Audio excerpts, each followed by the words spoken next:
Class 12 chapter name differential equation. देखिए 11th chapter में हमारे पास सबसे पहले जो फर्स्ट टॉपिक आता है 11.3 में वो आता है सॉल्यूशन ऑफ डिफरेंशियल इक्वेशन।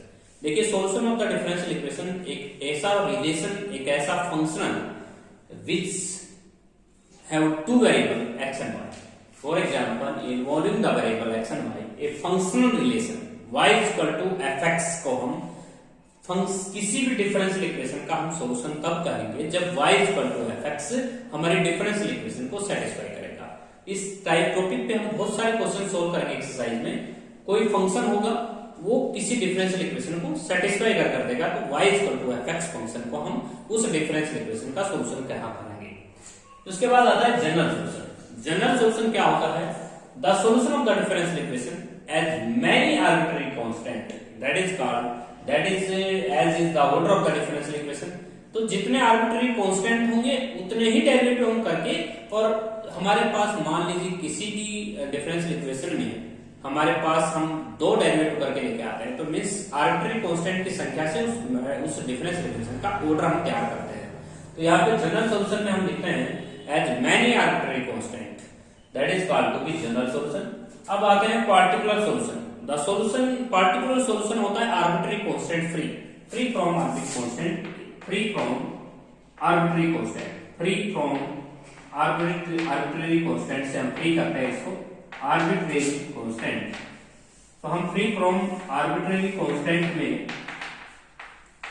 ये हमारे पास जो सॉल्यूशन होता है ये हमारे पास फ्री होता है, फ्री फ्रॉम आर्बिट्ररी कांस्टेंट। यदि हम आर्बिट्ररी कांस्टेंट से फ्री करते हैं तो उसको बोलते हैं पार्टिकुलर सॉल्यूशन।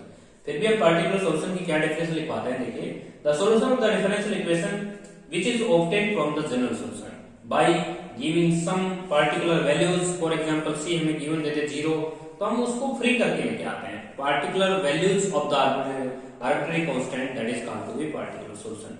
फॉर एग्जांपल हम एक एग्जांपल लेते हैं, मान लीजिए तो हमारे पास एग्जांपल है y इक्वल dy, हमारे पास एक डिफरेंशियल इक्वेशन है dy upon dx equal to mx। ये हमारे पास डिफरेंशियल इक्वेशन है। अब दो इक्वेशन हम लेते हैं y equal to mx and y equal to mx plus c। ये हमारे पास एग्जांपल है और ये सेटिस्फाई करता है अब वो डिफरेंशियल इक्वेशन को, सेटिस्फाई दिस डिफरेंशियल इक्वेशन। हमने एक एग्जांपल लिया और इस डिफरेंशियल इक्वेशन को ये सेटिस्फाई भी करती है, means y equal to mx और y equal to mx plus c इस डिफरेंशियल इक्वेशन को सेटिस्फाई करती हैं। अब y इक्वल टू mx को हम कैसा सॉल्यूशन बोलेंगे? y upon y equal to mx को हम क्या सॉल्यूशन बोलेंगे? इसको हम बोलेंगे हमारे पास पार्टिकुलर सॉल्यूशन और इसको हम बोलेंगे जनरल सॉल्यूशन। तो ये हमारे पास जनरल होगा और ये हमारे पास पार्टिकुलर सॉल्यूशन होगा, बिकॉज इसमें अगर हम c को 0 पुट कर दें means particular values to the arbitrary constant, तो c हम अगर 0 कर दें तो हमारे पास ये कैसा हो जाएगा? ये हमारे पास पार्टिकुलर सॉल्यूशन में काउंट हो जाएगा। तो हम यहाँ पे देखिएगा ये दोनों की दोनों जो इक्वेशन है ये फंक्शनल जो है हमारे पास, ये इस डिफरेंशियल इक्वेशन को सेटिस्फाई करती है। यदि हम y इक्वल टू mx कहते हैं तो मींस dy अपॉन dx इसका भी m आएगा और इसका भी dy अपॉन dx m ही आना है। दोनों ही फंक्शनल वैल्यू है, y equal to fx type में है, लेकिन ये दोनों की दोनों इस डिफरेंशियल इक्वेशन को सेटिस्फाई भी करती हैं। लेकिन इनमें से यदि हम यहाँ पे c को 0 पुट करते हैं, मींस यहाँ पे लिख रखा है ना मैंने particular values of arbitrary constant giving some particular values, यदि हम c को 0 पुट कर दें तो मींस ये हमारे पास पार्टिकुलर सॉल्यूशन में काउंट होगा। और ये हमारे पास अब तो फिलहाल ये जनरल सॉल्यूशन है, ये अब ये हमारे पास पार्टिकुलर सॉल्यूशन में काउंट होगा। अब हम एक्सरसाइज के कुछ क्वेश्चन करते हैं। तो देखिए एक्सरसाइज में हमें बहुत इजी एक्सरसाइज है। एक्सरसाइज के क्वेश्चंस डू योरसेल्फ, आप खुद भी कर सकते हैं क्योंकि हमें डेरिवेटिव करना है। देखिए एक्सरसाइज 11.3 का जो फर्स्ट क्वेश्चन है वो हमारे पास है, बहुत इजी टॉपिक है। देखिए y इक्वल टू हमें दे रखा है function y equal to 4 sin 3x, y equal to 4 sin 3x, और ये हमारे पास ये सॉल्यूशन दिखाना है, ये एक फंक्शनल वैल्यू है, इज द सॉल्यूशन ऑफ हमें किसी डिफरेंस इक्वेशन का ये सॉल्यूशन निकालना है। वो is the solution of difference equation.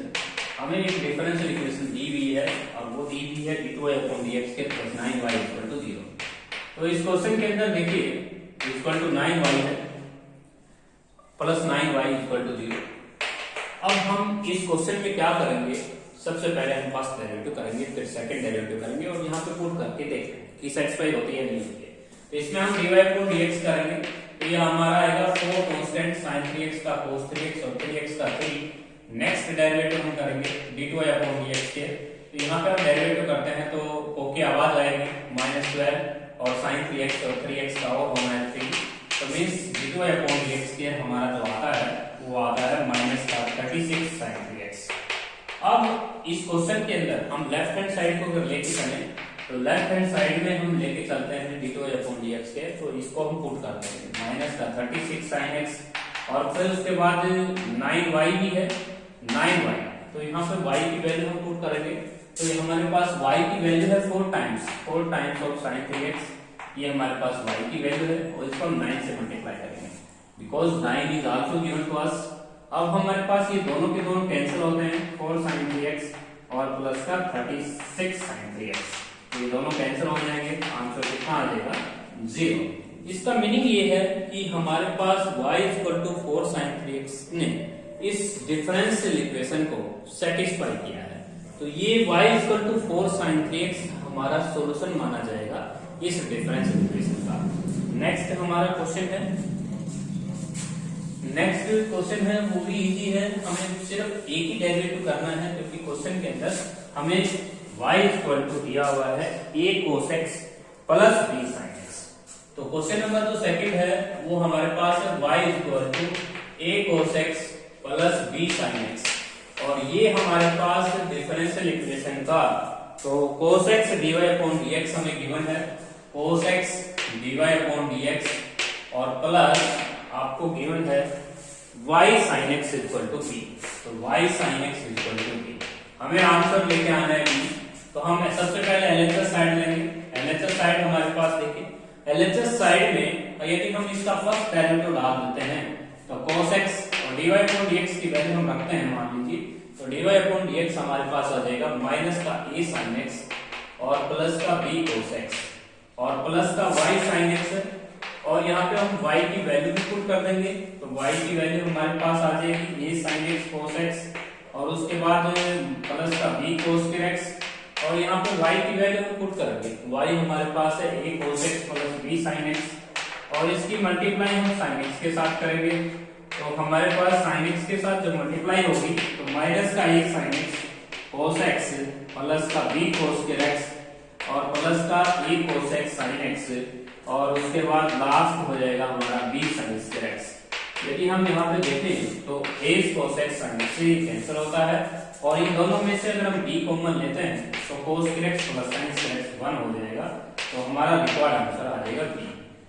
इसका मीनिंग ये है कि जो भी हमारी स्टेटमेंट है उस स्टेटमेंट में हम dy/dx करके और इसके लेफ्ट हैंड साइड में पुट करते हैं और y की वैल्यू पुट करते हैं, तो आंसर क्या आना चाहिए था b और हमारा लास्ट स्टेज में आंसर b ही आया है। तो हम कह सकते हैं कि y = a cos x plus b sin x जो है वो हमारे इस डिफरेंशियल इक्वेशन का सॉल्यूशन कहलाएगा। तो इस तरह से हम एक्सरसाइज को सोल्व कर सकते हैं, हमें सिर्फ डेरिवेटिव करने हैं। नेक्स्ट हमारा क्वेश्चन है थर्ड क्वेश्चन, बहुत इजी क्वेश्चन है third question, y = c * e⁻x, y = c * e⁻x, ये हमारा थर्ड क्वेश्चन है। ये हमें सॉल्यूशन दिखाना है, the solution of differential equation. तो डिफरेंशियल इक्वेशन का हम सॉल्यूशन दिखाएंगे और डिफरेंशियल इक्वेशन है हमारे पास dy/dx प्लस y = 0। तो हमें इसके लेफ्ट साइड में dy/dx पुट करना है, तो हम लेफ्ट हैंड साइड में dy/dx प्लस y करेंगे। तो dy/dx हमारा कितना आता है, देखिए dy/dx आता है c e⁻x माइनस x का -1 होगा और उसके बाद y है, y की वैल्यू पे हम पुट करते हैं c e⁻x प्लस y की वैल्यू हमारी है c e⁻x, दोनों ही कैंसिल होती है, आंसर 0 हो जाएगा। तो that is our required answer. y = c * e⁻x का फर्स्ट डेरिवेटिव यहाँ पे पुट करने पर और y की वैल्यू पुट करने पर दोनों ही टर्म कैंसिल होकर आंसर 0 आ रहा है। तो हम y equal to c into e की माइनस एक्स सोल्यूशन करेंगे। नेक्स्ट क्वेश्चन है हमारा फोर्थ क्वेश्चन। तो फोर्थ क्वेश्चन देखिए, फोर्थ क्वेश्चन में हमें लिखता है y equal to c into e की minus x plus a x plus b. हमें सोल्यूशन दिखाना है, डिफरेंशियल इक्वेशन है हमें e की x d2y upon dx square और ये हमें 1 लेके आना है। तो देखिए हम इसका फर्स्ट डेरिवेटिव करते हैं। फर्स्ट डेरिवेटिव हम करेंगे तो c e की माइनस एक्स का माइनस 1। सेकंड डेरिवेटिव अगर हम करें तो d2y अपॉन dx स्क्वायर ये आएगा आपका c e की माइनस एक्स का माइनस 1 प्लस हो जाएगा। अब ये वैल्यू हम जाके यहाँ पुट करते हैं e की x और यहाँ पे c इंटू ई की माइनस एक्स और माइनस एक्स का माइनस 1 करने माइनस 1 प्लस हो गया और यहाँ पे e की पावर कितनी है, e की पावर x है और उसके बाद सेकंड डेरिवेटिव। तो सेकंड डेरिवेटिव देखिएगा तो हमारे पास जो स्टेटमेंट थी उसमें e की माइनस एक्स है, यहाँ पे स्टेटमेंट में e की माइनस एक्स ही है, e की माइनस एक्स है। अब यहाँ पे सेकंड डेरिवेटिव की वैल्यू हम रखते हैं e की माइनस एक्स, तो बेस सेम होता है, पावर ऐड होता है, e की पावर 0 कितना आ जाएगा 1। यदि मैं सेकंड डेरिवेटिव यहाँ रखता हूँ तो e की x और e की माइनस एक्स बेस सेम होने के कारण पावर 0 और पावर 0 होने के कारण 1। तो इस तरह से हमने y इक्वल टू ई की minus x plus a x plus B को इस डिफरेंशियल इक्वेशन का सॉल्यूशन दिखाया, क्योंकि इसने y इक्वल टू ई की minus x plus a x plus B ने इस डिफरेंशियल इक्वेशन को सेटिस्फाई किया। तो हम इसको सॉल्यूशन लिख के आएंगे। नेक्स्ट क्वेश्चन है, ये था हमारा क्वेश्चन नंबर 4। इसके बाद हम करेंगे क्वेश्चन नंबर 5। क्वेश्चन नंबर 5 हमारे पास है y equal to a cos x, y equal to a cos nx plus b into आपको दिया हुआ है sin nx। तो देखिए हम इस डिफरेंशियल इक्वेशन का जो फर्स्ट डेरिवेटिव करते हैं dy अपॉन dx, ये आएगा आपका माइनस a sin nx का n होगा, इसका b cos nx का n हो जाएगा। सेकंड डेरिवेटिव अगर हम करते हैं तो d2y अपॉन dx स्क्वायर तो आएगा ये माइनस का am स्क्वायर cos nx और उसके बाद माइनस का यहाँ पे bm स्क्वायर हो जाएगा, क्योंकि आवाज आएगी और sin nx। अब यहाँ पे n स्क्वायर हम कॉमन ले सकते हैं, d2y upon dx square n square हमने कॉमन ले लिया, माइनस n स्क्वायर हम कॉमन ले सकते हैं, तो अंदर बचेगा a cos nx और प्लस का b sin nx, जिसका हम स्टेटमेंट से y रख सकते हैं। ये हमारे पास y हो जाएगा d2y upon dx square equal to minus n square y। तो d2y अपॉन dx स्क्वायर की value minus n square y आती है, तो माइनस n स्क्वायर y को लेफ्ट साइड में अगर लेके जाएं तो हमारे पास d2y upon dx square plus n square y equal to 0 हो जाएगा और यही डिफरेंशियल इक्वेशन को सेटिस्फाई होना चाहिए था। तो y equal to a cos nx plus b sin nx differential equation को सेटिस्फाई करता है, तो इसलिए हम इसको जनरल सॉल्यूशन इसको हम करेंगे इसका सॉल्यूशन। नेक्स्ट हमारे पास देखिए, नेक्स्ट जो क्वेश्चन आता है वो आता है 6th क्वेश्चन। तो 6th क्वेश्चन के अंदर भी हमें इसी तरह का रिलेशन दिया हुआ है, x dy अपॉन dx हमारी लेफ्ट हैंड साइड है और y equal to x sin x हमें दे रखा है। Question number 6 y equal to x sin x। अब हम इसको u into v से डिफरेंशिएट करेंगे तो dy अपॉन dx होगा हमारे पास x एज sin x का cos x फिर sin x एज x का डेरिवेटिव 1। अब हम इसकी वैल्यू को x into dy upon dx में लेफ्ट हैंड साइड में रखते हैं, तो x into में x cos x plus sin x आता है, तो ये हमारी लेफ्ट हैंड साइड हो गई। राइट हैंड साइड हमारे पास है, राइट हैंड साइड है y प्लस का x into में square root of x square minus y square.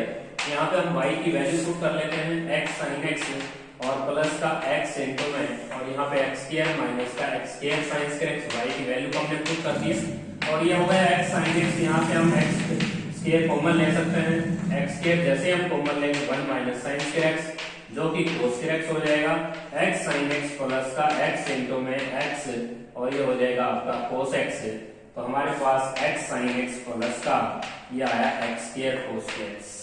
तो हमारे पास LHS RHS दोनों बराबर हैं, मींस लेफ्ट हैंड साइड आपकी थी x dy अपॉन dx और राइट हैंड साइड थी y plus x into square root of x square minus y square. हमने इसका फर्स्ट डेरिवेटिव किया और dy अपॉन dx की जो वैल्यू को हमने लेफ्ट साइड में पुट किया, तो LHS और RHS को हमने इक्वल पाया। तो इसका मतलब y equal to x sine x हमारे पास जो गिवन रिलेशन